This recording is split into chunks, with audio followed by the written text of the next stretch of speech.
Chapter 2. In the Name of the Law. In his Sermon of the Mount, Jesus said he had come to fulfill the law of the prophets, as told in Mark 5:7-20. Do not think that I have come to abolish the law or the prophets. I have not come to abolish the law, but to fulfill the law.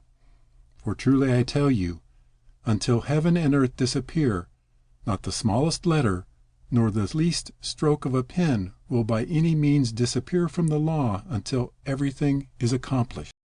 Jesus, reformer of Judaism. Jesus never thought of creating a new religion. When he claimed he had come to fulfill the law of the prophets and not to abolish it, he openly admitted that, above all, he was a Jew and recognized the transcendental role of his religious convictions. As the 19th century French Kabbalist and comparative religion pioneer Eliphas Levi stated, Jesus, who set himself the task of reforming Judaism, never advised his disciples to abandon it.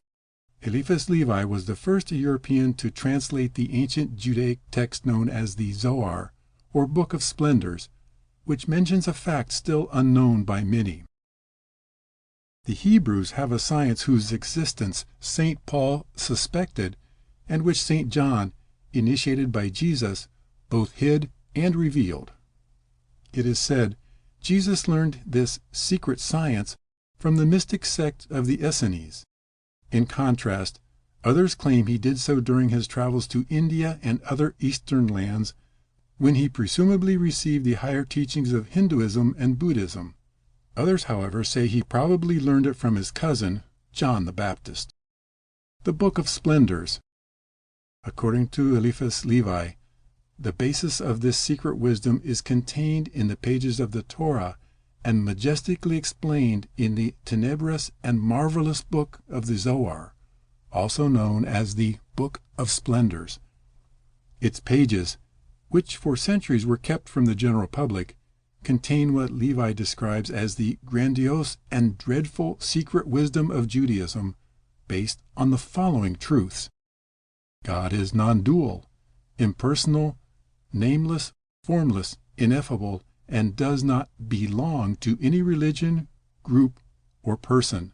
Therefore, the expression God of the Jews or God of the Christians is only a metaphor. All names and representations of God are based on imagination, and are mere elucubrations or man-made illusions, for God is nameless, formless, unimaginable, and indescribable. The Spirit of God dwells within us, and we can all experience His oneness and unlimited love. This union with God is a personal experience that cannot be granted by religious rites or the intermediation of priests. Reality is non-dual. Therefore, all the opposites we perceive have no real existence and are mere illusions. Therefore, our dualistic perception of good and bad, right and wrong, better or worse, is always relative, these being mere concepts or opinions of no objective value. These transcendental truths, among others that we will analyze during our journey even today, should not be made known to the masses without their proper preparation. Why not?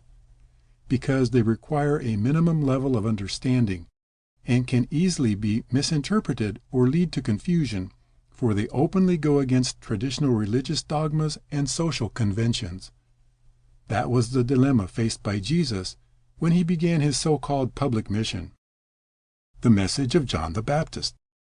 Like Jesus, John the Baptist never intended to leave Judaism. On the contrary, he intended to rescue the ancestral wisdom of the prophets and give it new life. John was an Anchorite. He lived alone in the wilderness, and from an early age followed the path of renouncement of the Nazarites, often compared with the ascetic way of the Hindu sannyasins. The most famous biblical Nazarites are Samson and John the Baptist. They did not allow their long hair to be cut and were forbidden to drink wine, vinegar, or grape juice, or eat fresh grapes or raisins. According to Matthew 3, John's clothes were made of camel's hair, To keep listening to this audiobook, I've left you a link in the description so you can do it, at no cost thanks to Audible's 30-day free trial.